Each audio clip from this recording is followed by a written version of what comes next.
कि घूमता हूँ दर बदर मगर आवारा नहीं हूँ। हालात का मारा हूँ मगर बेचारा नहीं हूँ। हालात का मारा हूँ मगर बेचारा नहीं हूँ। हंस मत ए जिंदगी मुझे गिरता हुआ देखकर, हंस मत ए जिंदगी मुझे गिरता हुआ देखकर। फिर संभल जाऊंगा अभी हारा नहीं हूँ, फिर संभल जाऊंगा अभी हारा नहीं हूँ।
मैं साक्षी समस्त लोक सेवा एकेडमी की ओर से मध्य प्रदेश लोक सेवा 2022 की परीक्षा में चयनित सभी प्रतिभागियों का स्वागत करती हूं।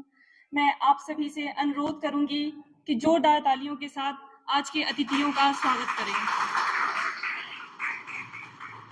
वर्ष 2019 से परीक्षा तथा परीक्षा के परिणामों में विलंब के बावजूद इन्होंने अपने धैर्य को बनाए रखा और आज उस धैर्य का परिणाम इन्हें अपनी सफलता के साथ प्राप्त हुआ है, जिसके लिए मुझे गीता में लिखा एक श्लोक ध्यान आता है कि तुम्हारा अधिकार केवल तुम्हारे कर्म में है, तुम्हारा अधिकार केवल तुम्हारे कर्म पर है, उसके फल पर नहीं।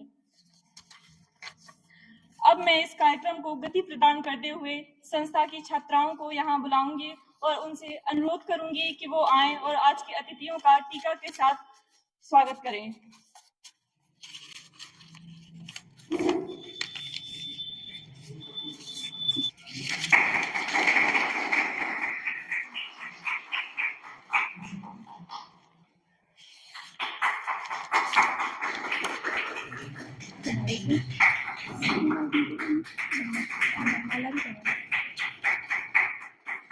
आप सभी की तालियों की आवाज मुझे सुनाई नहीं दे रही है, तो कृपया कर उनकी याद आती हैं।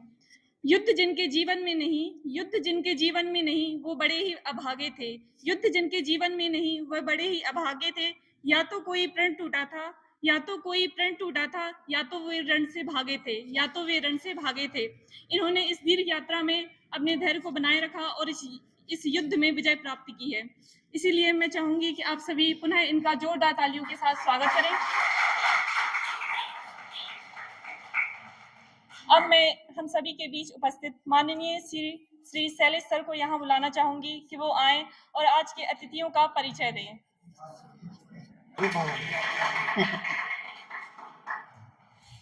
जैसा हम सभी को विदित है कि कल संध्या काल में अपन को राज्य लोक सेवा परीक्षा 2022 का अंतिम परिणाम आया और ये बड़े गौरव की बात है टीकमगढ़ नगर की कि टीकमगढ़ नगर से एक साथ 5 बेटियों ने सफलता प्राप्त करी है और किस्मत से वो पांचों लगभग आज अपने समक्ष हैं। 4-5 सभी लोग अपने पास उपस्थित हैं, जिनमें कुमारी अंशिका वैद्य जिन्होंने राज्य सेवा परीक्षा में उप पुलिस अधीक्षक डीएसपी का पद प्राप्त किया है। आस्था जिसने बीडीओ के पद पे अंतिम रूप से चयनित हुई है। सची जो सहकारिता विस्तार अधिकारी के रूप में चयनित हुई है। वहीं कुछ समय पहले अपने पास कुछ रिजल्ट्स और आए थे, जिनमें एटीओ असिस्टेंट टैक्सेशन ऑफिसर के रूप में राजुल का चयन हुआ था और सहायक ग्रेड 3 के पद पर निशा परिहार, उसका भी अपने ही यहाँ से चयन हुआ है। तो मौका अपने पास अच्छा था कि हम सभी के बारे में, सभी से मिल लें और सभी के बारे में जान लें।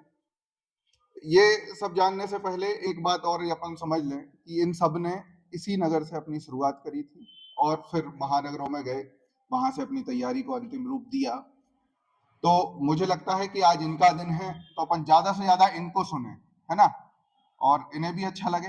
वैसे तो टीकमगढ़ में कभी किसी ने पूछा नहीं, है ना। अच्छा है कि अंतिम रूप से चयनित होकर आज अपने समक्ष हैं। तो साक्षी, जैसा आपका क्रम हो, सबको बुलाओ और इनको सुनने बैठे हैं, ना कि हमें। Thank you.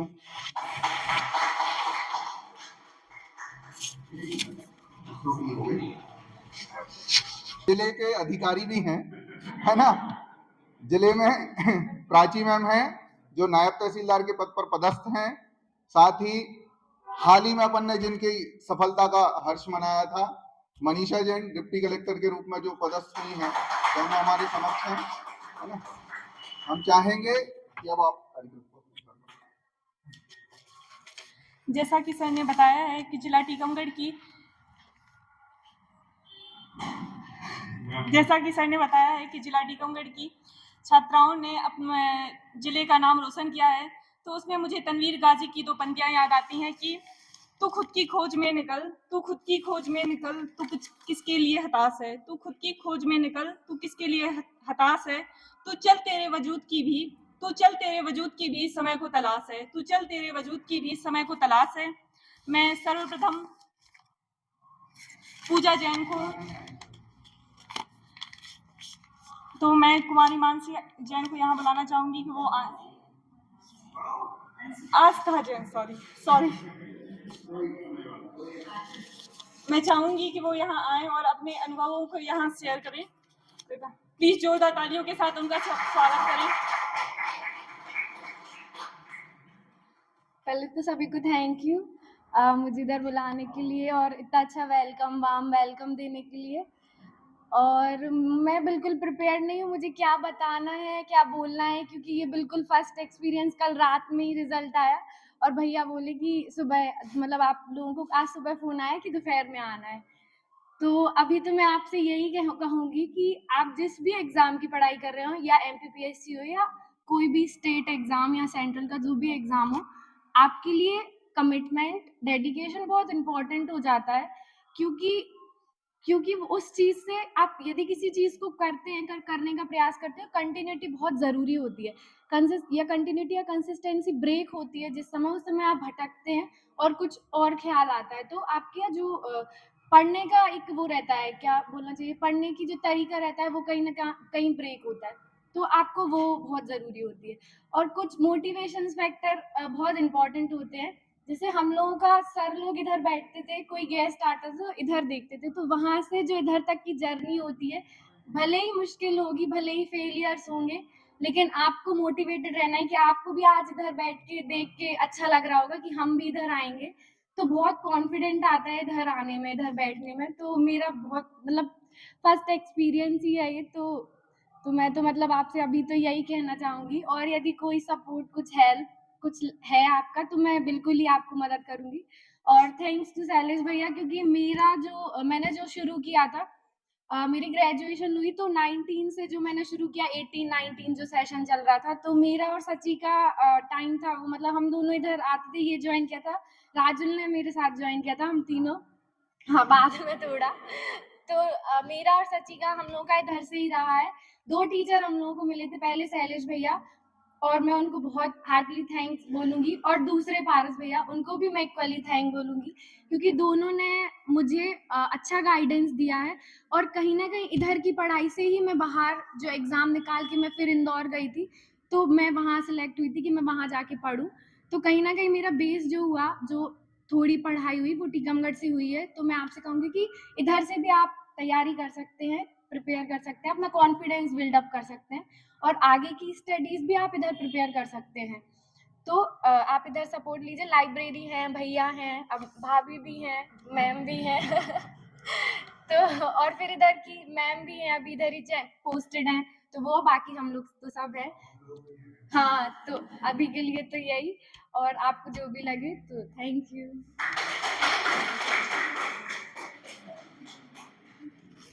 जैसा कि मैम ने हमें बताया है कि इस यात्रा में वो नियमित अपनी पढ़ाई की ओर अग्रसर रहीं और उन्होंने अपना धैर्य नहीं खोया। इसमें मुझे पूर्व प्रधानमंत्री श्री अटल बिहारी वाजपेयी की कुछ पंक्तियां याद आती हैं कि क्या हार में क्या जीत में, क्या हार में क्या जीत में, किंचित नहीं भयभीत में। कर्तव्य पथ पे जो मिला, कर्तव्य पथ पे जो मिला, यह भी सही वह भी सही। कर्तव्य पथ पे जो मिला, यह भी सही वह भी सही। वरदान मांगूंगा नहीं, हो कुछ पर हार मानूंगा नहीं, हो कुछ पर नहीं, हार मानूंगा नहीं। अब मैं अगली कुमारी सची जैन को यहाँ बुलाना चाहूंगी कि वो आए और अपने अनुभवों को साझा करें।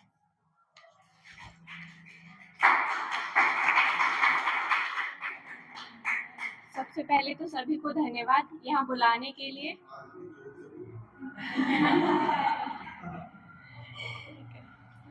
और जो हमारी ये जर्नी रही है, हमने यहाँ से ही शुरू की है। मेरा जो सपना था वो कभी भी मतलब एमपीपीएससी में जो प्रिपरेशन है उसकी करना कभी भी मेरा सपना नहीं रहा था। लेकिन सबसे पहले जब मैं यहाँ कोचिंग के लिए आई थी तो भैया के माध्यम से ही मुझे वो लगा कि हाँ मैं कर सकती हूँ। और मैं एक चीज़ बोलना चाहूँगी कि अगर कभी भी किसी को भी अपने ऊपर डाउट हो कि मैं कभी कोई चीज़ प्राप्त नहीं कर सकती या मैं उसके काबिल नहीं हूँ, तो ये अपने मन से निकाल दीजिए। क्योंकि आज मैं यहाँ खड़ी हूँ ना, तो शायद ये कहीं न कहीं वो डर था कि मैं नहीं कर पाऊँगी, लेकिन जब वो डर मेरे अंदर से चला गया, तो फिर मैं यहाँ तक पहुँच पाई। और बाकी सब जैसे आस्था ने बोला है कि डेडिकेशन और ये सब चीज़ें ज़रूरी हैं, लेकिन सबसे ज़रूरी अगर कोई चीज़ है तो वो अपने ऊपर काम करना और अपने ऊपर आत्मविश्वास रखना। क्योंकि क्या होता है जैसे कि जब हम प्रिपरेशन करते हैं तो हमारे साथ जो भी लोग रहते हैं तो उनके साथ हमारी तुलना होती है कि वो ज़्यादा होशियार है और हम भी उनके साथ अपनी तुलना करने लगते हैं। तो वजह उसके कि हम उनके साथ अपनी तुलना करें, हमें अपने खुद को देखना पड़ेगा कि हम किस स्तर पर हैं। और वो जो हमारा स्तर है, ये हमारा ये लक्ष्य होना चाहिए कि जिस स्तर पर हम हैं, हमें उससे आगे ही जाना है। जैसे अभी कोई भी प्रिपरेशन हमने शुरू की है तो उसके आगे जाते रहना है, ना कि हमें जैसे हम किसी और के साथ अपनी तुलना करेंगे तो उससे क्या होता है कि फिर हम डिमोटिवेट हो जाते हैं कि वो तो हमसे होशियार है या हम कर नहीं पाएंगे। तो ये सबसे बड़ी चीज़ है कि हमेशा सिर्फ अपने आप को मूल्यांकन करना चाहिए बजाय दूसरों के।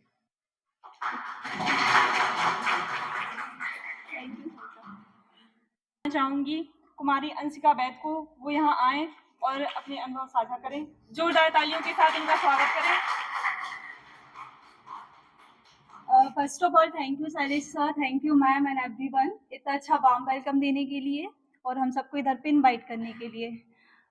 मुझे लगता है मुझे बोलना सीखना पड़ेगा अब, चूंकि फर्स्ट हैंड एक्सपीरियंस है तो मुझे ज़्यादा तो बोलना नहीं आता है और मुझे ये भी नहीं समझ में आ रहा मैं आपको कैसे गाइड करूँ। पर आपको जो भी हेल्प चाहिए होगी, सपोर्ट चाहिए होगा, मैं आपकी पूरी हेल्प करूँगी। मैं अपना एक्सपीरियंस ऐसे बताना चाहती हूँ कि जब मैंने फर्स्ट टाइम दिया था प्री और फिर मेंस दिया था तो वो क्वालिफाई नहीं हुआ था। तो एक लाइन है जिसको मैं बहुत ज़्यादा ब्लाइंडली फॉलो करती हूँ और बिलीव भी करती हूँ, जैसे धीरे धीरे रे मना धीरे सब कुछ होए, साची साच माली सींचे 100 घरा, ऋतु ऋतु आए फल हुए।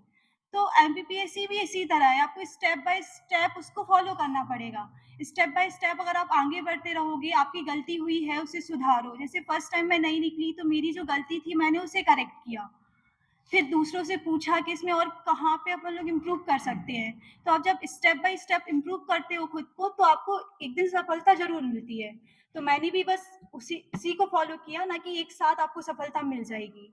तो step by step he MPPSC का जो प्रोसेस होता है वो होता है। और लॉन्ग टर्म प्रोसेस है, सभी जानते हैं कि रिजल्ट नहीं आता है। 2022 का 2025 में रिजल्ट आया है, तो अपन को पेशेंस भी चाहिए और प्लस कंसिस्टेंसी भी चाहिए। आपके अंदर अगर सेल्फ कॉन्फिडेंस है तो आप कर ले जाओगे, और कंसिस्टेंटली तो मस्ट है ही कि आपको कंटिन्यू करना पड़ेगा। कभी-कभी क्या होता है कि अपन लोग हार मान जाते हैं कि यार बहुत टाइम लग रहा है, किसी और एग्ज़ाम की प्रिपरेशन कर लेते हैं इसी बीच, व्यापम आ रहा तो उसकी दे देंगे, पटवारी जो भी एग्ज़ाम आता है तो उसकी प्रिपरेशन कर लेते हैं। तो मुझे लगता है कि अपने अंदर सेल्फ कॉन्फिडेंस भी होना चाहिए और एक कंसिस्टेंसी होनी चाहिए कि ठीक है, धीरे-धीरे हो रहा है, पर खुद का इम्प्रूवमेंट होना चाहिए। खुद से ये सवाल पूछो कि हम कहाँ इम्प्रूव कर रहे हैं या नहीं कर रहे हैं। जो डेली का टास्क है वो पूरा हो रहा है या नहीं हो रहा है, कहाँ पे लैग कर रहे हैं। दूसरों से हेल्प ले सकते हैं और टीकमगढ़ में सर तो है ही, इतनी अच्छी कोचिंग आपको प्रोवाइड कर रहा है, हर फैसिलिटी इधर पे मिल रही है। और बिलीव नहीं करोगे, मैंने भी इंदौर में कोचिंग की है। इधर से अपन को लगता है कि इंदौर में बहुत अच्छी प्रिपरेशन होती है कि वहाँ पे जाएँगे तो अपना सिलेक्शन एक बार में हो जाएगा, बहुत अच्छे बच्चे मिलेंगे, पर ऐसा नहीं होता है। वहाँ पे 1000 बच्चे, 2000 बच्चे एक साथ बैठ के कोचिंग लेते हैं। क्योंकि मैंने भी दी है तो मैं अपना पर्सनल एक्सपीरियंस बता रही हूँ। तो अगर आप घर बैठ के भी अगर आप ठान लो ना कि मुझे करनी है और सर हैं हेल्प लेने के लिए, स्टूडेंट्स हैं, इधर के टीकमगढ़ के भी सिलेक्टेड लोग हैं, तो आप उन लोग से भी गाइडेंस लेके, ऑनलाइन क्लासेस लेके इधर से भी प्रिपरेशन बहुत अच्छी कर सकते हैं। तो आप लोग के पास इतनी अच्छी हेल्प है तो खुद के ऊपर सेल्फ कॉन्फिडेंस रखो और कंसिस्टेंसी बनाए रखो तो ज़रूर सफलता मिल जाएगी। Thank you so much.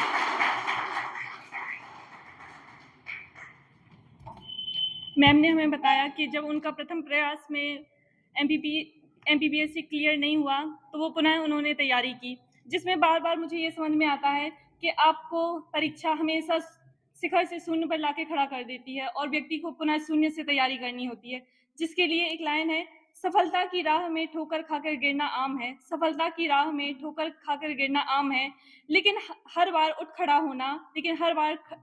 होना असली जीत है, लेकिन हर बार उठ खड़ा होना असली जीत है।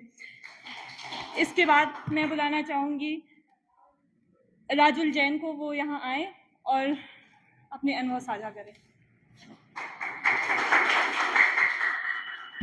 Thank you sir, thank you ma'am for warm welcome. यार मेरे सभी दोस्तों ने जो अब सब अधिकारी बन गए हैं सब बता दिया है, सफलता के मूल मंत्र वो बता चुके हैं। मैं एक चीज़ बताऊंगी, मैंने 3 अटेम्प्ट्स एमपीपीएससी सीएससी जो सिविल सर्विस जो कल रिजल्ट आया है जिससे ये लोग सब सिलेक्टेड हुए हैं, मैंने वो 3 अटेम्प्ट्स दिए थे, 19, 20 एंड 21। ऑफकोर्स असफल ही हुई थी उससे मैंने, क्योंकि मेरा जो रिजल्ट है वो उससे नहीं है। उसके बाद में जब मेरा 22 का प्री था मैंने वो दिया, 3 में लगातार दे रही थी, 22 के प्री में मैं रुक गई। अब मेरे पास था कि अब मुझे 23 के लिए प्रिपरेशन करनी है और उसी बीच में एक एग्जाम आ गया, एमपीपीएससी के द्वारा ही कंडक्टेड एग्जाम था जिसके तहत मैंने पोस्टिंग ली है जो असिस्टेंट टैक्सेशन ऑफिसर की। तो मैं ये बताना चाहती हूँ कि जब मैं 3 अटेम्प्ट में फेल हो गई थी उसके बाद में ना मेंटल हेल्थ आपकी ना वो होता है कि लगातार आपको असफलता मिल रही है, चीजें समझ नहीं आ रही है कि आप कहाँ लैग कर रहे हो, नहीं दिख रहा है, रिजल्ट भी बहुत पेंडिंग होते हैं। तो अब मेरे पास 2 ऑप्शन थे कि अभी भी मैं पीएससी की तैयारी में ही लगी रहूं, मैं प्रीलिम्स दूं, वापस से मेंस दूं, या फिर ये जो एग्जाम मुझे सामने जो अपॉर्चुनिटी दिख रही है जिसको मैं तुरंत ले सकती हूँ तो मैं वो सीख कर लूं। तो मैंने वो चूज किया।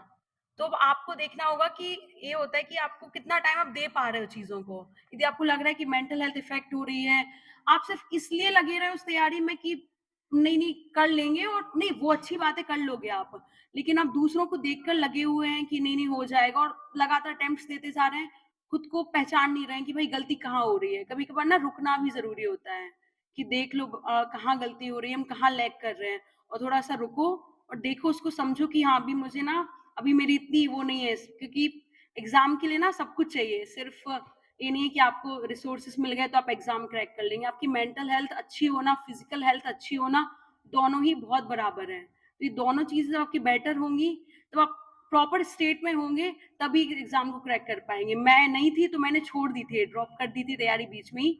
एग्जाम सामने आया, मैंने इसकी तैयारी की, मैंने इससे पोस्ट ले ली, ठीक है अब मुझे कुछ करना है आगे तो मैं कर सकती हूँ, लेकिन एटलीस्ट अब मेरे पास में एक मेंटल पीस है, तो वो भी आज के समय पर बहुत जरूरी है, मेंटल पीस का ध्यान रखना। तो मैं बस वही बोलूंगी, बाकी सब बता चुके हैं, तो अपन को बस वही करना है, कंसिस्टेंसी, डेडिकेशन, और उस चीज से को करना है जो चीज से आप प्यार करते हो। वो एग्जाम यदि आपको चाहिए कि मुझे सच में करना है, मैं खुद के लिए कर रही हूँ, तो आप लगे रहोगे। अभी ये रिजल्ट आप देख रहे हैं, ये आज के बच्चे नहीं है, सब 7 साल 6 साल की सब तैयारी के बच्चे हैं। हम लोग कब जब 19 में आए थे तब 22 के थे, आज 28 के हैं। तो देख सकते हैं, तो वही है कि यदि आपने खुद के लिए कर रहे हैं तो आप टिके रहेंगे, लेकिन आप सिर्फ देख रहे हैं ट्रेंड क्या चल रहा है, अभी पीएससी का ट्रेंड है तो वो करना है, तो फिर मुझे लगता है पक्का बीच में आप कहीं छोड़ेंगे और आप कहीं के नहीं रहेंगे।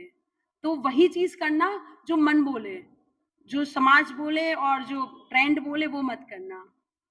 All the very best, thank you.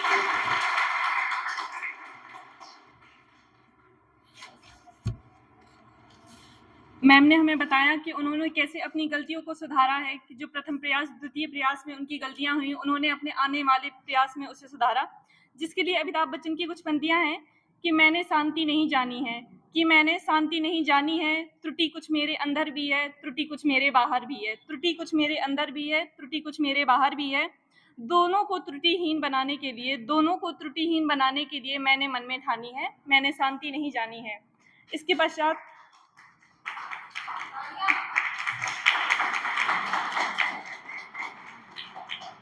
इसके बाद मैं निशा दीदी को बुलाना चाहूँगी, जो कि स्कूल टाइम से मेरी सीनियर रही हैं और यहाँ भी मैंने उन्हें देखा है लाइब्रेरी में, इसलिए मैं बुलाना चाहूँगी उन्हें और जोरदार तालियों के साथ उनका स्वागत करें।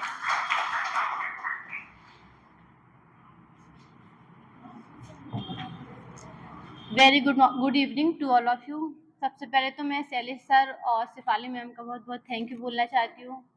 जैसा कि राजुल मैम ने बताया कि पीएससी के दौरान जब प्री नहीं निकलता है तो मेंटल हेल्थ सच में ख़राब हो जाती है। मेरे साथ भी वही रहा है। 3 अटेम्प्ट में जब मेरा प्रीलिम्स नहीं हुआ तो सेम मेरे साथ भी वही कंडीशन थी। क्योंकि व्यापम के द्वारा लास्ट ईयर बहुत सारी भर्तियाँ निकली थी और जिसमें से एक में मेरा हुआ है, तो वो जो मेरा लोक सेवा अकेडमी से लोक सेवा आयोग तक का सफ़र था वो अभी भी जारी है। बस सर इतना ही बोलना चाहती हूँ।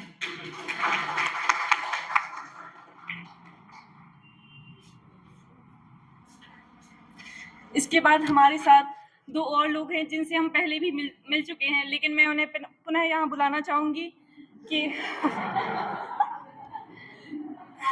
वो अपनी यात्रा के अनुभव साझा ना करें, लेकिन वो अपनी जो जॉब है उसके बनने के बाद के अनुभव जरूर साझा करें।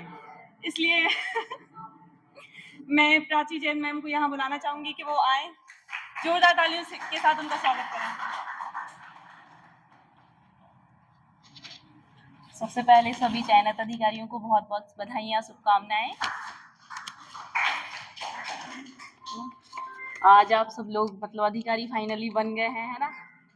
बाकी मैं अपने एक्सपीरियंस तो बच्चों के साथ पहले शेयर कर चुकी हैं, तो मैं आप लोगों को ये सजेशन देना चाहूँगी कि आप अब नौकरी में आ गए हैं तो बहुत सारे आगे भी चैलेंजेस आएंगे। मतलब हमें लगता है कि एक बार सिलेक्शन हो जाता है फिर हम बिल्कुल फ्री है, अब हमें कुछ नहीं करना है, हमारी नौकरी लग गई है, पर ऐसा नहीं है।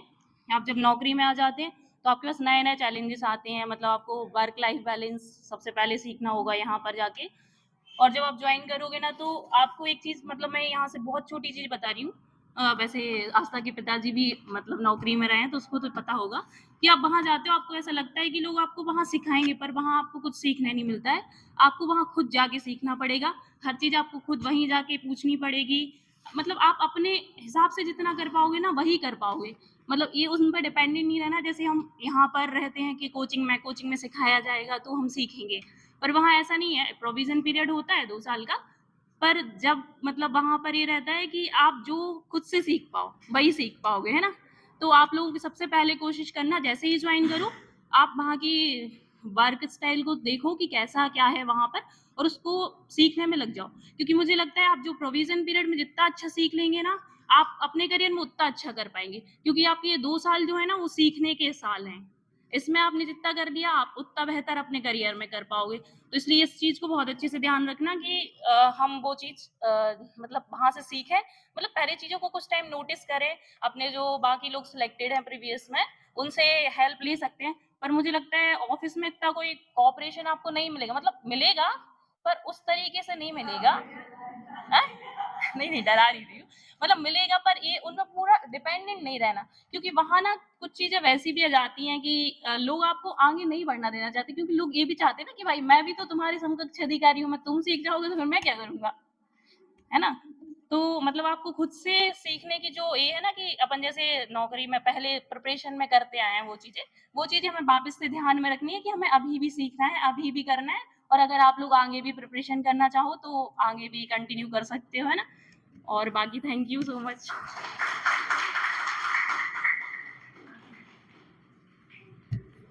अब इसके बाद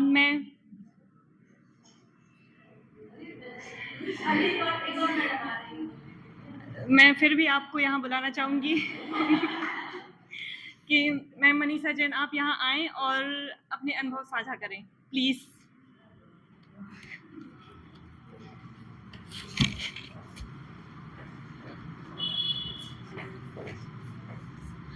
सबसे पहले तो सभी नवचयनित अधिकारियों को बहुत बहुत शुभकामनाएं। आप लोगों का धैर्य और परिश्रम आज रंग लाया, और मैं सभी से यही कहना चाहूँगी कि सफलता से बड़ा मोटिवेशन कुछ नहीं होता। तो आपके सामने प्रत्यक्ष उदाहरण है सफलता के, तो आप इनको देखिए और मोटिवेट रहिए और इनसे सीखिए। और इसके लिए मैं हमेशा जो कुछ पंक्तियाँ थी हमेशा दिमाग में रखती थी, उनको लेकर ही आगे बढ़ी हूँ। तो मैं वो बताना चाहूँगी कि उनको आप सोच के बिना किसी बाहरी मोटिवेशन के भी आप आगे बढ़ सकते हो। कि नन्ही चींटी जब दाना लेकर चलती है, चढ़ती दीवारों पर 100 बार फिसलती है। मन का विश्वास रगों में साहस भरता है, गिरकर चढ़ना चढ़कर गिरना ना अखरता है। आखिर उसकी मेहनत बेकार नहीं होती, कोशिश करने वालों की कभी हार नहीं होती। कोशिश करने वालों की कभी हार नहीं होती। तो बस मैं सबसे यही कहना चाहूँगी कि कोशिश करते रहिए, अपनी कमियों को पहचानिए, प्रयास करिए। जो एमपीपीएससी का ऐसा है कि 3 चरण होते हैं, तीनों चरण में हमें धैर्य रखना होता है, और तीनों चरणों की तैयारी एक साथ भी होती है और अलग अलग भी होती है ना। सबसे पहले पैटर्न पहचानिए, प्रीवियस ईयर पेपर देखिए कि एग्जाम की डिमांड क्या है, उससे आपको समझ में आएगा कि हमें कितना पढ़ना है। सिलेबस सामने रखिए, सिलेबस में जो है वो पढ़िए। सिलेबस जिससे क्या रहेगा, आपको एक डायरेक्शन मिलता रहेगा कि हमें किस डायरेक्शन में जाना है। क्योंकि क्या होता है, हम सिलेबस बिना देखे कुछ भी बुक, किसी ने बुक सजेस्ट कर दी, हम उसको उठाए और पढ़ लिए और कुछ भी पढ़े जा रहे हैं, पता चला वो एग्जाम के इर्द गिर्द भी नहीं है। तो हमें सबसे पहले सिलेबस और प्रीवियस ईयर पेपर को देखना है कि उससे आपको पता चले कि पेपर की डिमांड क्या है, तो वो देखिए, उससे पढ़िए। प्री के लिए फैक्ट चाहिए, मेंस के लिए आपको आंसर राइटिंग चाहिए, और इंटरव्यू के लिए बोलना चाहिए। तो आपकी तीनों स्टेज पे अलग अलग तरीके से तैयारी होगी। तो इसके लिए सबसे बेस्ट तरीका है कि सबका सिलेबस अपने पास रखिए और सिलेबस के इर्द गिर्द ही आपको रहना है, बहुत बाहर नहीं जाना है। तो आप एक सही दिशा में प्रयास करते जाओगे और आगे बढ़ते जाओगे। तो मेरा सबसे यही कहना है कि बहुत सारी चीज़ों पे फोकस ना करके एक चीज़ पे बहुत अच्छे से फोकस करिए, ऐसा मैं मानती हूँ। और मेरे गुरुजी ने भी यही बताया कि बहुत नहीं, बहुत बार पढ़ने से ज्ञान का विकास होता है। तो वो करिए, बहुत सोर्स नहीं देखिए, आपका जो सोर्स है उस पर विश्वास रखिए। सबसे पहला अपने ऊपर आत्मविश्वास रखिए, तो आप जरूर ही सफलता प्राप्त कर लोगे। बाकी सभी को ऑल द बेस्ट। अभी 16 फरवरी को प्री है, तो सभी अपने पूरे डेडिकेशन के साथ उसको दें। All the very best.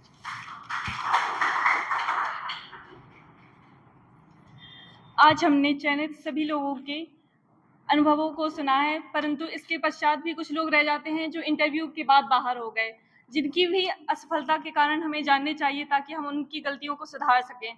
और यहाँ बैठे सभी छात्रों के लिए भी मेरे पास कुछ 4 लाइनें हैं जो मैं यहाँ बोलना चाहूँगी कि घूमता हूँ दर बदर मगर आवारा नहीं हूँ, हालात का मारा हूँ मगर बेचारा नहीं हूँ, हालात का मारा हूँ मगर बेचारा नहीं हूँ। हंस मत ए जिंदगी मुझे गिरता हुआ देखकर, हंस मत ए जिंदगी मुझे गिरता हुआ देखकर, फिर संभल जाऊंगा अभी हारा नहीं हूँ, फिर संभल जाऊंगा अभी हारा नहीं हूँ।